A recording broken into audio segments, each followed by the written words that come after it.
Okay, the show's over. Story time. You want to know something about me that you're not quite getting in the shorts? Let's go all the way back. I lived on the Devil's Block. No, not a prostitution block. Talking about the chopping block of my own family. I was born in Washington, D.C., and I once heard them call it the Black Boot. Huh. Wale. If you never listened to Wale, Nike Boots, if you never had the experience of go-go music, if you never experienced the soul of the black community, and I say black very lightly because I'm an indigenous to the land, I'm an American Indian, birthright.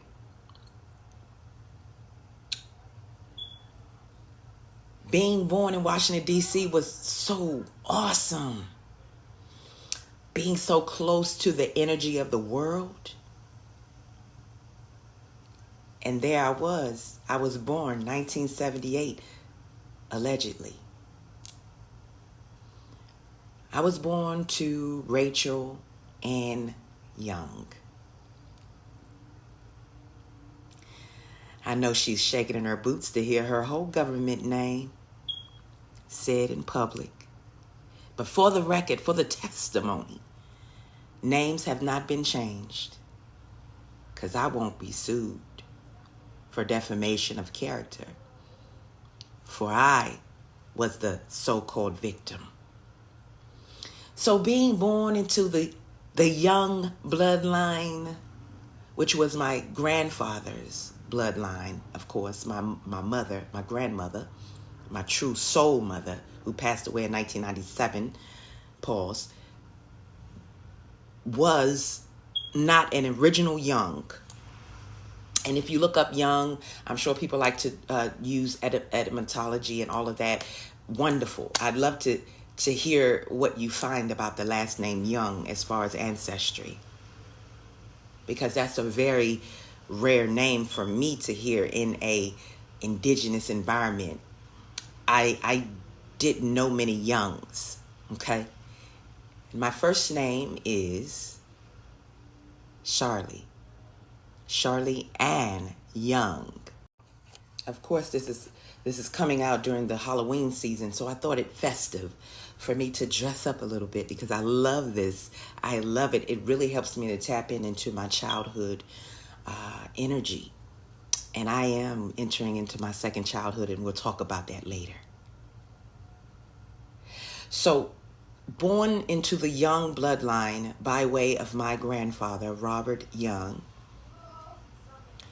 Born through the bloodline of my grandmother, who was a Saunders.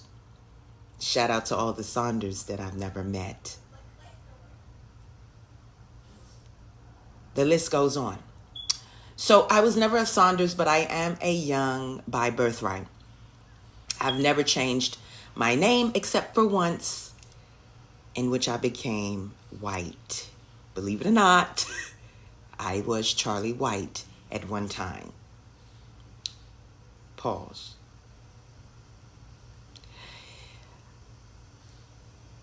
I was married to a very diabolical man. Mr. White, if you're watching, you know how diabolical you were. You scarred me. You gave me great trauma on top of the trauma that I already had. So don't worry, I'll get to you. So being born as a Young, I was Charlie Young, and I felt like, I don't know what I felt like, because I don't remember my birth. So that's from 0 to probably about between 0 and 10. I really don't remember consistent thoughts. the thought that I do remember was I slid down this slab of concrete in front of my house, which my mother had moved us into. By the way, I lived in Northwest near the Frederick Douglass neighborhood, very historical.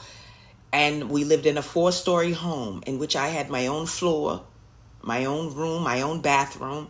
And then my mother lived above me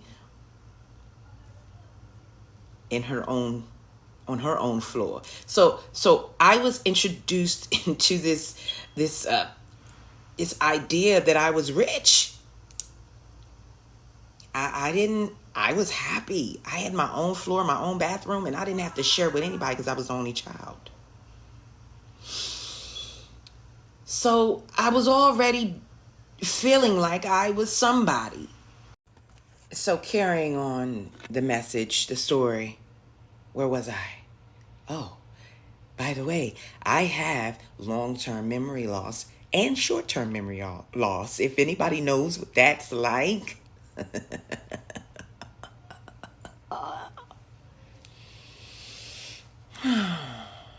I wish I could remember everything that happened.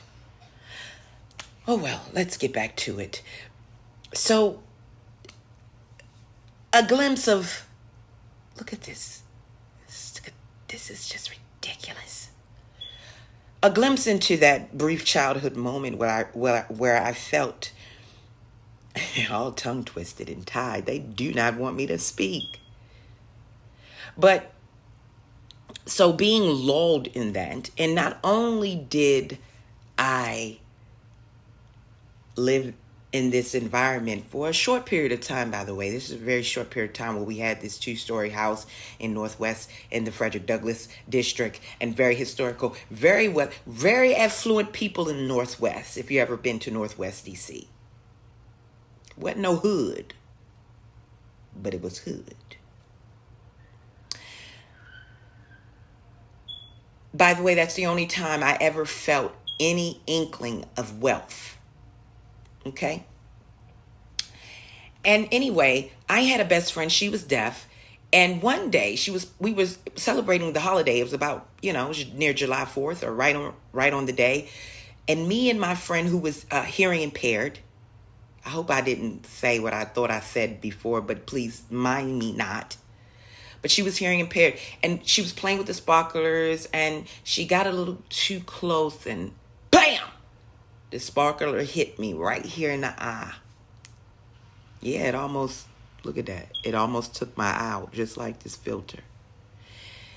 I remember just grabbing my eye in pain because thinking, oh my God, I'm going to take my hand away and my eyeball is burnt out. And so sparklers are not my favorite firework anymore, but I do love them and I will get them for my daughter. But I'm always like, be careful, but I don't overprotect, okay?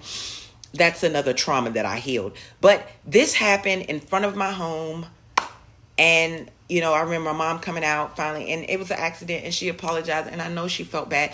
And if she is alive today, and if she sees and remembers Charlie being her best friend at that time, I don't even remember her name, but if you see this, tap in, and I want you to know that you didn't ruin my eye, baby. I got great vision. Well, 2020.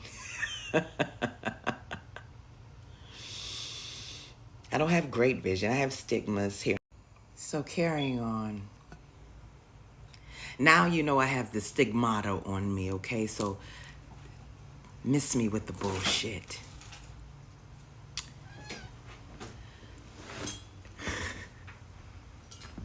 My cat. He wants you to see him. If he comes over here. Yes, honey. Yes, baby. I know. She's getting your breakfast together. Carrying on. So the sparkler incident happened, which was a trauma, and I recovered fairly quickly. It was my best friend at the time. She didn't mean it. I remember my mom, everybody was kind of, I don't know what my mom reacted, the biological mother, Rachel. I don't know exactly how she reacted. I'm sure she was concerned for a moment. I just don't remember her reaction. I remember my friend's mother, of course, she was very, like apologetic and all of that. And so thank God I didn't lose an eye. Okay. The only thing I lost was some trust, but didn't lose an eye. Uh, the other major incident, because there was a few, but the other major, I slid down the steps upon my uncle visiting the house one day, and I was so excited to see him. He was my favorite uncle, and I was so excited to see him, my Uncle Manny. And Uncle Manny swung that gate. It was an iron wrought gate, the real heavy iron wrought gates with the latches. I slid down the steps and boom, I slid down it and I ran right into the latch of the gate and it pierced my leg. I do have a scar. I'll take a picture and post it. This is the thing. I don't know if he wants to go outside, but we're going to wrap this up. He might have to go outside. He just wants to go out in nature. He gets really... Hold on, I gotta put my pants on and stuff. He might want to go outside though. Yeah. Now. Yeah. Oh God, I have to start over. Okay, I'm gonna post I'm gonna post the one with my cat in the background and all the little stuff that was happening to distract me from continuing the story, because it's gonna be like a blooper outtake. But I just want to show you that this is really genuine and it's my time to tell this story, because somebody is really ready to end it all, because the pain of the childhood trauma is traumaing. Okay, I don't know if that's a word, but we're gonna use it. It's traumaing. Okay. So, what happened after the firework incident, later on, my Uncle Manny came to visit, and he was coming through the iron gate that was outside of my house. Iron, wrought, heavy, with the latch. I mean, have you ever seen the black iron wrought fences in front of the row houses in DC, you know what I'm talking about. But if you're familiar with gates and steel, you know what I'm talking about. Very heavy steel. He opened the gate, and I was coming down the slab of the steps because I'm a kid. I didn't want to take the steps. I want to use it as a slide. And I slid right into the gate's latch. As he opened, I slid into it, and it pierced my leg, and it was the most excruciating pain that I've ever felt in my life. To be impaled and still be awake is absolutely insane, because it ripped through my skin and there was no blood. That skin was as pink as my wig. And I remember feeling in shock and thinking, how could he let this happen? Yeah, I was thinking, who let this happen? Why? I mean, they tried to take my eye out, and then they tried to take my leg out, but daggone it, I survived that too. My uncle and my mom, they end up, I don't know if I know my uncle took me because he was very loving at some point. And he went and we got stitches. So we was in Children's Hospital, and you know that feeling, and I was holding something on it so it wouldn't, if it did start bleeding, but it didn't really bleed. That was really amazing to me. All I could see was the pink flesh, so it didn't hit a vein, and that was amazing. God is so good, okay? The God of your ancestors, honey. So after that incident, I got stitches, and of course life went on. I went back to school. I had my leg wrapped up. I was walking like a little stiff mummy because I didn't want to bend it, because guess what? You could pop your stitches, mask off. So I didn't want to pop my stitches. And so I walked around and I had it wrapped, and didn't use crutches or a cane. I just, dragged that bad boy with me like it was a pogo stick. But I popped a few stitches. It healed up fine, but it left an entire... So after I healed up and I went back to school, and I was going to school at the time, you guys. And, everybody was like, oh, you got stitches, or whoever it was, because I didn't really have any real friends.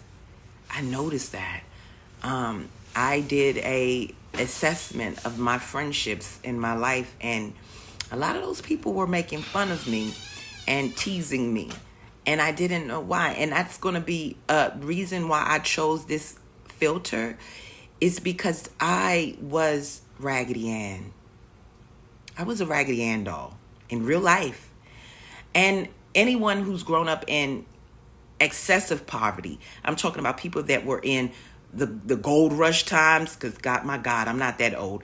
The depressions and all of that. And you knew when the Raggedy Ann doll came out, God bless the people who created it for good reasons. I only know a little bit of history, so if you have any, history on the Raggedy Ann doll, I'd love to see that post down below in comments. So not taking from that creation, but what that doll energy was used for in my life was to keep me controlled and in my place. As long as I was a Raggedy Ann doll, I could be just pulled to and fro, treated with disdain, and nobody would care because I was a doll. I was somebody who didn't really exist in real time. I was somebody to play with. I was somebody to toy with.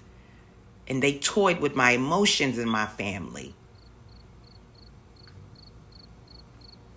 Because I wasn't a Raggedy Ann doll in my mind. I was to be loved and appreciated. But I started feeling something and I didn't catch it. I wasn't catching it when I was a little girl. I wasn't catching nothing because from 0 to about 10, 11, I really don't have much memory left. They've already wiped that clean. The last wiping happened at age 12 when I was bludgeoned by my biological mother. She made sure that I would forget whatever I could remember. And she hit me in the head with my grandmother's garden tool. And how ironic it was a hoe. Yeah, I got hit in the head with a hoe. So ironic. And it was my grandmother's, the mother of all mothers, the crone mother. You used her garden tool to beat me in the head.